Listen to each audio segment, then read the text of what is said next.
तारीख पे देखा जाए तो जो माँ बाप हैं दोनों काम करते हैं और दोनों का जो रूटीन है वो इतना लंबा होता है कि वो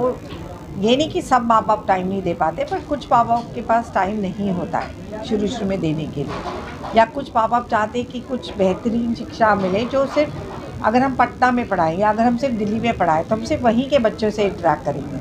वहीं के बच्चों से वार्तालाप करेंगे। पर अगर हम कोई बोर्डिंग स्कूल में डालते हैं और जैसा कि विवेक ने कहा 36 स्कूल यहाँ पे जैसे हैं, पटना का बच्चा अगर असम में पढ़ेगा, पटना का बच्चा अगर देहरादून में पढ़ेगा, अगर जम्मू में पढ़ेगा, अगर कहीं और पढ़ेगा, दिल्ली में पढ़ेगा, तो ऑब्वियसली एक बात है कि वो कई और बच्चों से भी मिलेगा। इस उम्र में इतने ज़्यादा लोगों से संपर्क में आएगा कि उसका नेटवर्क और उसकी सोच भी बढ़ेगी। सोच तभी बढ़ती है जब आपका लोगों से ज़्यादा मिलना जुलना हो। अगर मैं भी अगर यहाँ आई हूँ तो यही सोच के आई हूँ कि मैं कुछ सीख के जाऊँगी यहाँ से, पटना का कल्चर, पटना के लोग, ये 36 स्कूल यहाँ पे क्यों आए हैं कि ये भी कुछ नहीं भी मिलेगा तो कुछ सीख के जाएंगे कि यहाँ का कल्चर कैसा है, यहाँ के बच्चों से हमें क्या सीखने को मिलेगा। तो इसीलिए उससे ये बोर्डिंग स्कूल बहुत महत्व रखता है कि ऑलराउंड डेवलपमेंट के लिए एक बच्चे का हॉस्टल जाना ज़रूरी है, इंडिपेंडेंट होना ज़रूरी है, उसको सेल्फ सस्टेन होना ज़रूरी है कि वो हर चीज़ के लिए माँ बाप के लिए नहीं कि कबर्ड कैसे जमाना है तो लेस कैसे बांधना है, वो सब कुछ सीखने का ज़रूरत नहीं होता है। मैम, सरकार नई शिक्षा नीति की बात कर रही है, लगभग इम्प्लीमेंट हो चुका है। बोर्डिंग स्कूल उस शिक्षा नीति को उन तक पहुंचाने के लिए क्या कर रहा है, उनके पास क्या प्लान हैं शिक्षा नीति के पास ले जाने के लिए? वो नई शिक्षा नीति सबसे पहले तो इम्प्लीमेंट NEP जो होता है वो बोर्डिंग स्कूल में सबसे इजीली इम्प्लीमेंट हो जाएगा, क्योंकि आपके पास बच्चा पूरा 24 घंटे आपके साथ है। आपको 4 बजे बच्चे को घर नहीं भेजना है, आप 6 बजे के बाद भी बच्चों के साथ जो शिक्षा नीति की बात कर रही है, कोलैबोरेशन की, क्रिएटिव थिंकिंग की, स्किल डेवलपमेंट की, कनेक्शंस की, जितनी भी बातें कर रही है कि डिजिटाइजेशन कैसे होना चाहिए, वो सारे इम्प्लीमेंटेशन जो है वो किसी न किसी तरह से कोई टेक्निकल उससे जुड़े हुए हैं या कोई ट्रेनर के साथ जुड़े हुए हैं या कोई पद्धति जो चेंजेस लाना है उसके लिए टाइम चाहिए।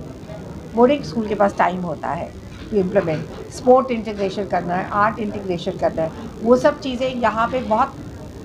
मैं नहीं बोलूँगी बहुत सरल तरीके से हो जाएगी, बट उसको करने के लिए बहुत टाइम है, उसको एक्सपेरिमेंट करने के लिए बहुत लोग हैं और हर लोग चाहता है कि बोर्डिंग स्कूल के पास जाके ये कर लो, क्योंकि 2 दिन मतलब 2 दिन बच्चा आपके साथ है। बच्चे को 2 बजे का बस पकड़ के 4 बजे घर नहीं पहुँचना है, सुबह 7 बजे वापस स्कूल नहीं आना है, वो वहीं पे आप रात में भी वो ट्राई कर सकते हैं। तो नई शिक्षा नीति में जितने भी चेंजेस आ रहे हैं बोर्डिंग स्कूल तो बहुत अच्छे से कर रहे हैं। डिजिटल की बात चल रही है, पूरे देश को है जो अपने बच्चों की एक अच्छी शिक्षा की तलाश में इधर उधर ढूंढते रहते हैं और निरंतर रूप से जानना चाहते हैं कि शिक्षा में क्या चेंजेस रेगुलर आ रहे हैं और किस तरह से एजुकेशन सिस्टम इवॉल्व हो रहा है। ये जानकारी के लिए हर साल हम शिक्षा मेला लगाते हैं जिसका नाम प्रीमियर स्कूल्स एग्जीबिशन है। इस बार ख़ास ये है कि इस बार ज़्यादा से ज़्यादा स्कूल्स, बोर्डिंग स्कूल्स अलग अलग राज्यों से, अलग अलग सिटीज़ से आए हैं। तो हम हमेशा कहते हैं कि हिल स्टेशन से लेकर मेट्रो सिटी के स्कूल्स सब आपको एक छत के नीचे यहाँ सारे पेरेंट्स को, अभिभावकों को मिलेगा और उनको सबसे अनोखा अवसर ये है कि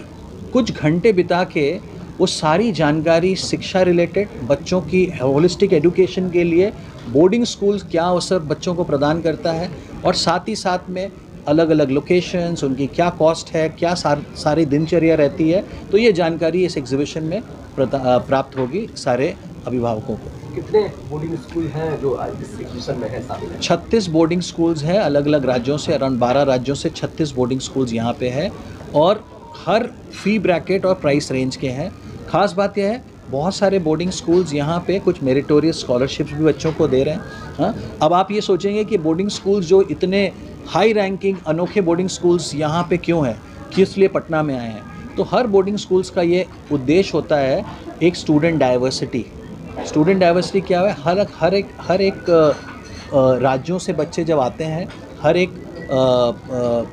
डिफरेंट सोशल बैकग्राउंड से बच्चे आते हैं, तो बच्चों को ये डाइवर्सिटी में सीखने का बहुत अनोखा अवसर मिलता है। तो बोर्डिंग स्कूल्स हर स्टेट्स का, हर सिटी का कुछ ना कुछ एक कोटा बना के रखते हैं। उस हिसाब से जैसे पटना में आ रहे हैं, अगले हफ्ते वो गुजरात जा रहे हैं, पिछले हफ्ते वो दिल्ली में थे, गुवाहाटी में थे, तो ये अलग अलग प्रांत अलग अलग राज्यों में जाते हैं सो दैट बच्चों को अच्छा अवसर मिले इंडिया के माननीय जितने भी हाई रैंकिंग बोर्डिंग स्कूल जो हम लोग बोलते हैं उसमें एक अवसर प्रदान हो बच्चों को पढ़ाई करने के लिए। मैम आपसे